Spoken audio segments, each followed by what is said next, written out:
നമസ്കാരം. മലയാളി വാർത്ത ഇൻസൈഡിലേക്ക് സ്വാഗതം. തദ്ദേശ സ്വയംഭരണ സ്ഥാപനങ്ങളിലേക്ക് നടന്ന തെരഞ്ഞെടുപ്പിൽ ഉണ്ടായ കൂട്ടത്തോൽവിക്ക് ശേഷം നടന്ന ആദ്യ മന്ത്രിസഭാ യോഗത്തിൽ CPM പിന്തള്ളപ്പെട്ടതിന്റെ എല്ലാ ഉത്തരവാദിത്വവും സഹമന്ത്രിമാരുടെ തലയിൽ ചുമത്തി മുഖ്യമന്ത്രി പിണറായി വിജയൻ രക്ഷപ്പെടാൻ കരുതിയെങ്കിലും അദ്ദേഹത്തിനും പണികിട്ടി. നാട്ടിലെ വികസന പ്രവർത്തനങ്ങളിൽ സർക്കാരിന്റെ ഭാഗത്ത് നിന്നും വേണ്ടത്ര ജാഗ്രത ഉണ്ടായില്ല എന്നും ഇത് തെരഞ്ഞെടുപ്പ് തോൽവിയിലേക്ക് വഴി തെളിയിച്ചു എന്നും മുഖ്യമന്ത്രി പറഞ്ഞു. ക്യാബിനറ്റ് യോഗത്തിൽ പങ്കെടുത്ത മന്ത്രിമാർ മുഖത്തോട് മുഖം നോക്കിയതല്ലാതെ ആർക്കും മറുപടി ഉണ്ടായിരുന്നില്ല. തുടർന്ന് നിയമസഭാ തെരഞ്ഞെടുപ്പിന് ഒരുങ്ങാൻ മന്ത്രിമാർക്ക് മുഖ്യമന്ത്രി നിർദ്ദേശം നൽകി. 2 മാസത്തിനകം വികസന പദ്ധതികൾ പൂർത്തിയാക്കണമെന്നും പദ്ധതികൾ യുദ്ധകാലാടിസ്ഥാനത്തിൽ പൂർത്തിയാക്കാൻ മന്ത്രിമാർ നേരിട്ട് മേൽനോട്ടം വഹിക്കണമെന്നുമാണ് നിർദ്ദേശം. ജില്ലകളിലെ വികസന പദ്ധതികൾ പൂർത്തിയാക്കുന്നതിനും ചുമതലപ്പെട്ട മന്ത്രിമാർ പ്രത്യേക ശ്രദ്ധ ചെലുത്തണമെന്നും നിർദ്ദേശമുണ്ട്. മാർച്ചിൽ നിയമസഭാ തെരഞ്ഞെടുപ്പ് പ്രഖ്യാപിക്കുമെന്ന കണക്കുകൂട്ടലിലാണ് നിർദ്ദേശം. തദ്ദേശ ഫലത്തിന്റെ പശ്ചാത്തലത്തിൽ തീർത്തും വീക്ഷണനാണ് മുഖ്യമന്ത്രി മന്ത്രിസഭാ യോഗത്തിൽ പങ്കെടുത്തത്.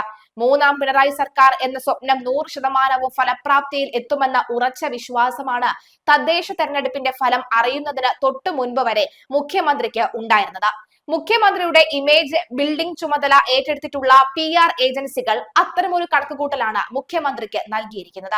2021 നിയമസഭാ തെരഞ്ഞെടുപ്പ് സമയത്തും തുടർഭരണം സാധ്യമാക്കും എന്ന ഉറപ്പ് ഇതേ ഏജൻസികൾ മുഖ്യമന്ത്രിക്ക് നൽകിയിരുന്നു. അത് സംഭവിക്കുകയും ചെയ്തു. ഇതാണ് മുഖ്യമന്ത്രി പുലർത്തി വന്നിരുന്ന അമിത ആത്മവിശ്വാസത്തിന് കാരണം. ഇപ്പോഴും തനിക്ക് തന്റെ സർക്കാരിനും എന്താണ് സംഭവിച്ചത് എന്ന കാര്യത്തിൽ മുഖ്യമന്ത്രിക്ക് ഒരു ഉറപ്പും കിട്ടിയിട്ടില്ല. എങ്ങനെയാണ് ഇത്രയും അധികം വോട്ടുകൾ മറിഞ്ഞ് എതിർചേരിയിലേക്ക് പോയത് എന്നത് സംബന്ധിച്ച് ഒരു രൂപവും കിട്ടിയിട്ടില്ല. BJPയും തന്നെയും ചേർത്തുള്ള കോൺഗ്രസിന്റെ ആരോപണങ്ങളും മുഖ്യമന്ത്രിയെ വല്ലാതെ അലട്ടുന്നുണ്ട്. മകൾക്കെതിരെയുള്ള കേസുകൾ ഉണ്ടായപ്പോൾ BJPയെ പിണക്കാതെ നിർത്തി എന്നത് ഒഴിച്ചാൽ തനിക്ക് പ്രത്യക്ഷത്തിൽ BJP ബന്ധങ്ങളില്ല എന്ന് മുഖ്യമന്ത്രി ആണയിട്ട് പറയുന്നു. തദ്ദേശ തെരഞ്ഞെടുപ്പ് തോൽവിയെക്കുറിച്ച് സർക്കാരിനെ അനുകൂലിച്ച് സംസാരിക്കാൻ മന്ത്രിമാർ തയ്യാറാകാത്തത് മുഖ്യമന്ത്രിയെ വല്ലാതെ അലട്ടിയിരുന്നു.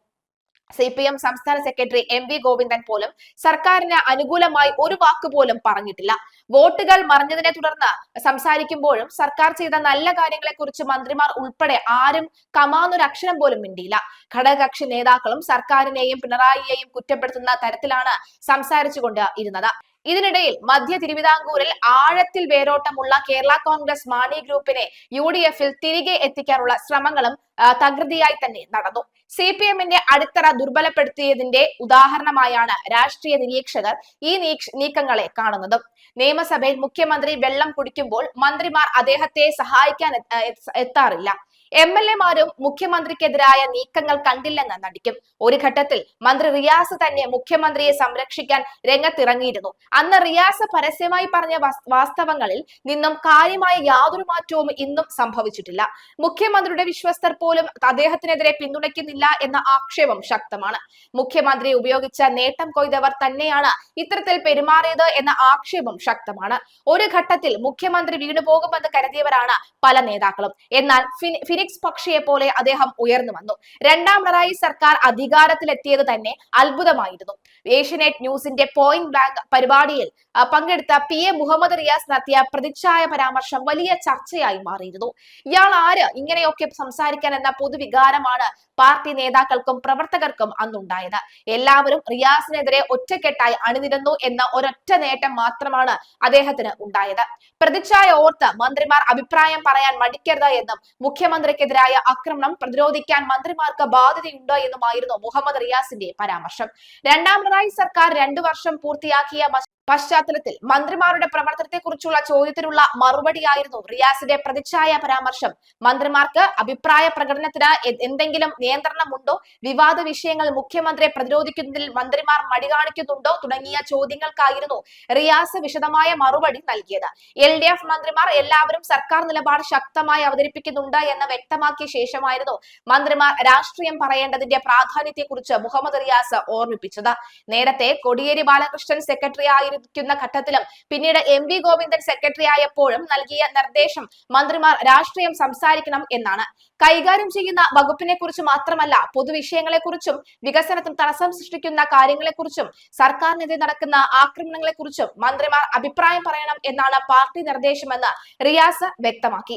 സമീപകാലത്ത് ഉയർന്ന പല വിവാദങ്ങളും മുഖ്യമന്ത്രിയും കുടുംബത്തെയും കേന്ദ്രീകരിച്ച് ആവുകയും എന്നാൽ ഈ വിഷയങ്ങളിൽ നിലപാട് വിശദീകരിക്കാൻ ഏറെ പോരെന്നും രംഗത്ത് വരാതിരിക്കുകയും ചെയ്ത പശ്ചാത്തലത്തിലായിരുന്നു റിയാസിന്റെ പ്രതികരണം. ഒന്നാം പിണറായി സർക്കാരിന്റെ കാലത്ത് ഈ സ്പ്രിംഗ്ലർ വിവാദം കത്തി നിൽക്കുമ്പോൾ മുഖ്യമന്ത്രിയെ പ്രതിരോധിക്കാൻ Thomas Isaac, AK Balan, M A Mani തുടങ്ങി മന്ത്രിസഭയിലെ ഒട്ടുമിക്ക അംഗങ്ങളും രംഗത്തിറങ്ങുന്നതായിരുന്നു കാഴ്ച.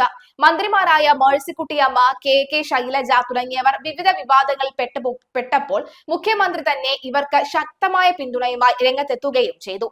എന്നാൽ AI ക്യാമറ വിവാദം സർക്കാരിനെ വലിയ പ്രതിരോധത്തിലാക്കിയപ്പോഴും വ്യവസായ മന്ത്രി P രാജീവ് ഒഴികെ മറ്റാരും തന്നെ കാര്യമായ പ്രതികരണം നടത്താതിരുന്നതുമില്ല. ഘടകകക്ഷി മന്ത്രിമാരും ഈ വിഷയത്തിൽ മൗനം പാലിച്ചു. എല്ലാവരും അഡ്ജസ്റ്റ് ചെയ്യുന്നു എന്ന അഭിപ്രായമാണ് മുഖ്യമന്ത്രിക്കുള്ളത്. ഇത് അദ്ദേഹം തുറന്നു പറയുന്നില്ല എന്ന് മാത്രം.